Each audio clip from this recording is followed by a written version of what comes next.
Welcome to On the L, where strategy meets accountability and leaders learn what it truly takes to elevate. I'm your host, LaTaye Davis, leadership strategist, organizational performance consultant, speaker, and founder of Elevate Leadership Partners. Each week, we explore leadership, organizational performance, career strategy, workplace culture, and the lessons hidden inside business, sports, entertainment, and everyday life. Because leadership isn't only found in boardrooms, it's found wherever great decisions are made. So, whether you're leading an organization, building your career, or creating your own legacy, you're in the right place.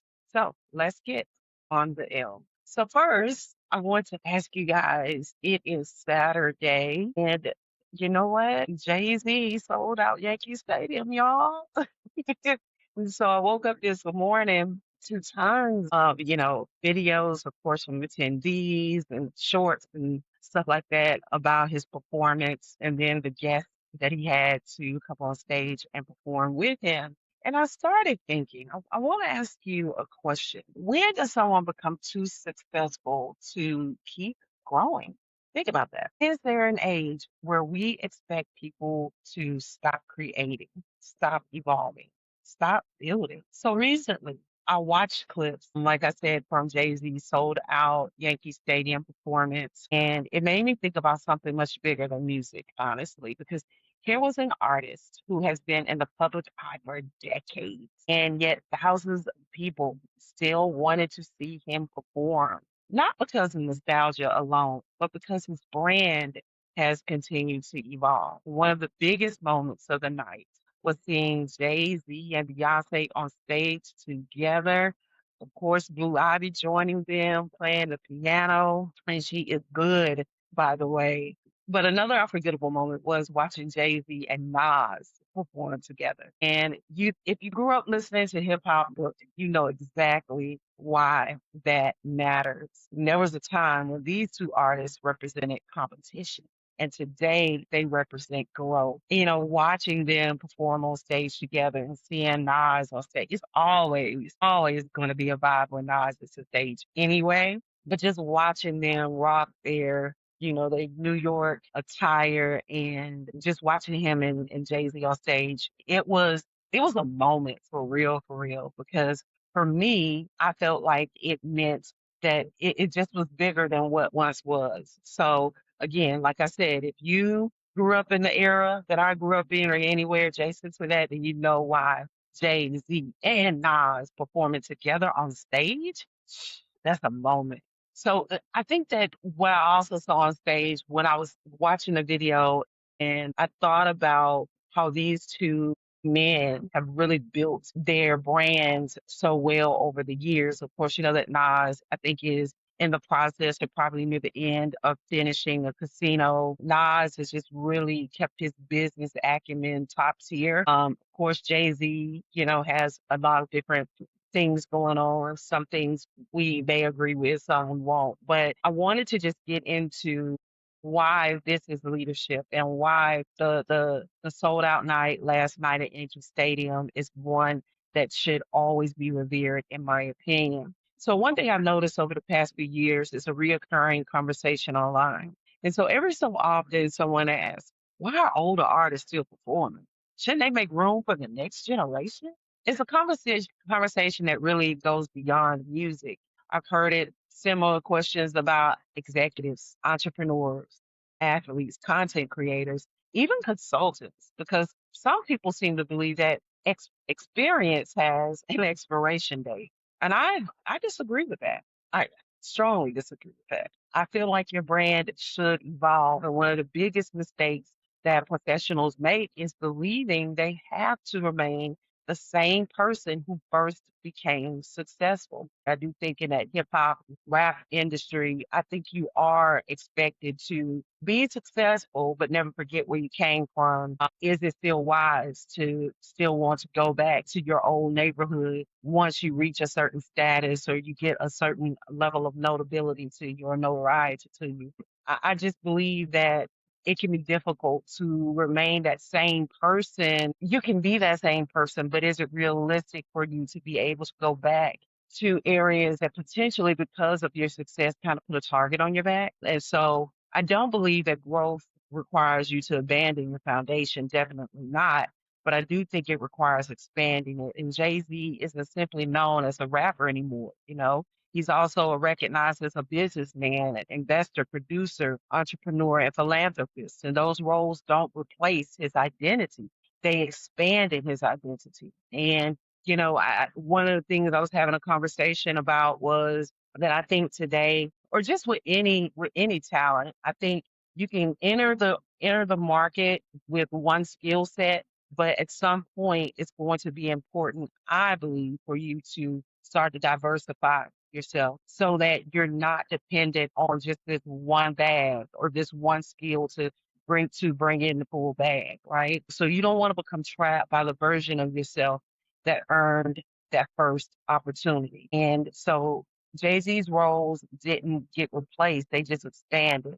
And that's exactly what every professional should be doing. You need to become the version of yourself that's prepared for your next one, right? Because even as you set goals, like I'm certain Jay-Z has done, every time you achieve a goal or every time you get in the process of working to achieve a goal, there's something else that occurs that then goes, I didn't think about that.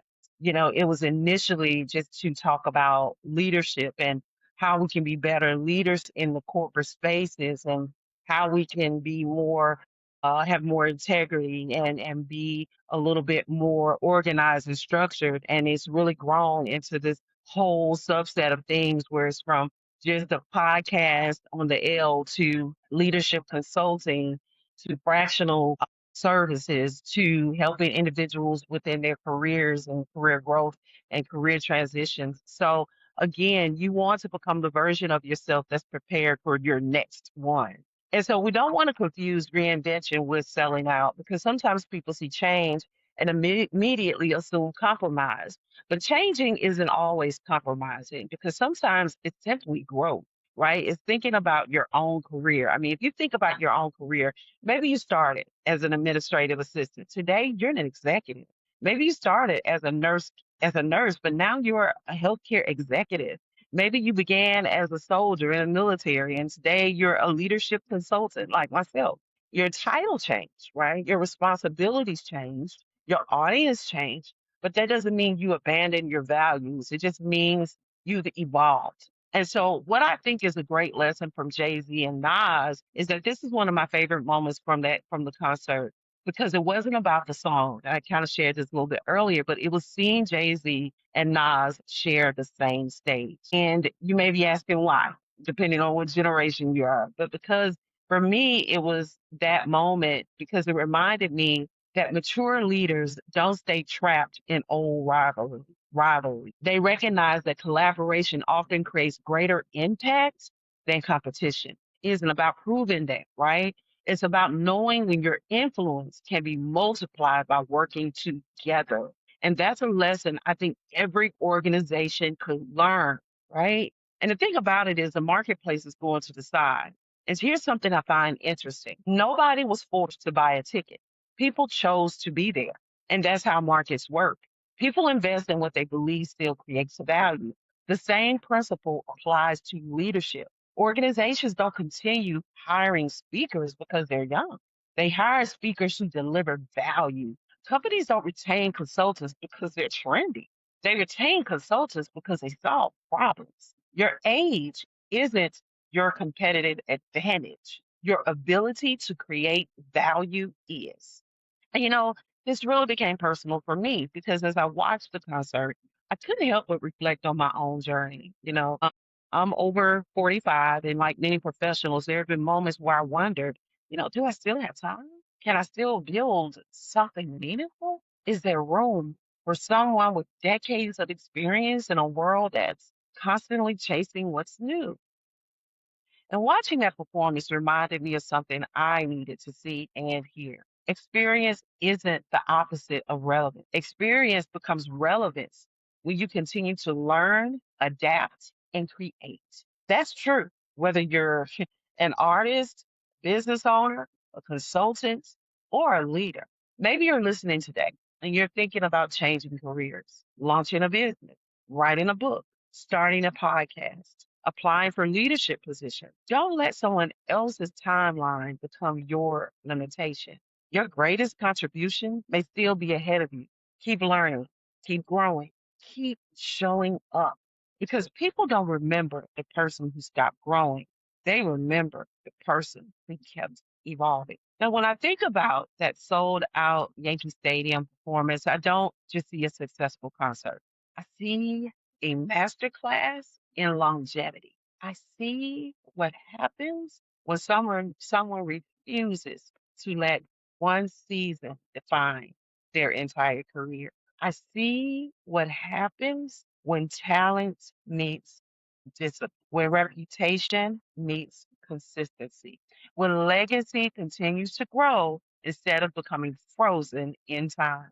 That's what I want for every leader listening today. Not simply success, but sustainable significance. So I want to thank you for joining me for another episode of On the L. If today's conversation challenged your thinking, encouraged your growth, or reminded you that your best days may be still ahead of you, I'd love for you to subscribe, leave a review, and share this episode with someone who's building the next chapter of their career.